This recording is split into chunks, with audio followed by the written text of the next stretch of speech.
नाज़रीन, हुकूमत साजी में बड़ी डेवलपमेंट हुई है कि आसिफ जरदारी ने नून लीग से मुलाकात से इनकार किया है। फिर मुलाकात किसके कहने पर हुई और क्या बातचीत हुई है, अंदरूनी कहानी सामने आ गई है। पंजाब का वज़ीर आला कौन होगा, वज़ीर आज़म कौन होगा, फैसला क्या हुआ है, तफसीलात जानने के लिए वीडियो के आखिर तक जुड़े रहें। सराय का कहना है कि आसिफ जरदारी और शहबाज शरीफ की मुलाकात मुक़तदरा हलकों के कहने पर हुई है और दावा किया गया है कि इससे कबल मुस्लिम लीग नून के कायद नवाज शरीफ ने आसिफ जरदारी से पहले मुलाकात करने से इनकार कर दिया था।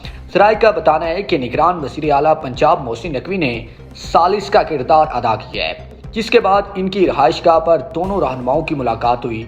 दोनों जमातों के रहनुमाओं ने इलेक्शन मुहिम में तनकीद पर गिले शिकवे भी किए।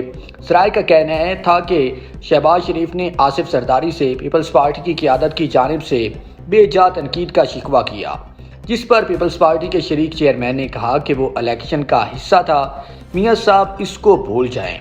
सराय के मुताबिक इस मौके पर आसिफ जरदारी ने इन्हें याद दहानी करवाते हुए कहा कि मियाँ साहब, आप भी तो जलसों में पीपल्स पार्टी पर तनकीद करते रहे हैं, लेकिन अब हमें हुकूमत साजी के लिए मामलात को तय करना चाहिए। सराय ने दावा किया है कि साबिक सदर आसिफ अली जरदारी ने मरीम नवाज को वज़ीर आला बनाने की तजवीज़ पेश करते हुए कहा है कि जमहूरियत में इस्तेहकाम के लिए मिलकर फार्मूला तय करना होगा। उन्होंने साबिक वज़ीर आज़म से कहा कि हम अपनी जमात से मुशावरत करते हैं और आप भी कर लें। सराय के मुताबिक शहबाज शरीफ ने भी आसिफ जरदारी से वक्त मांगा है ताकि मुस्लिम लीग नून के कायद नवाज शरीफ से इस सिलसिले में मुशावरत कर सकें।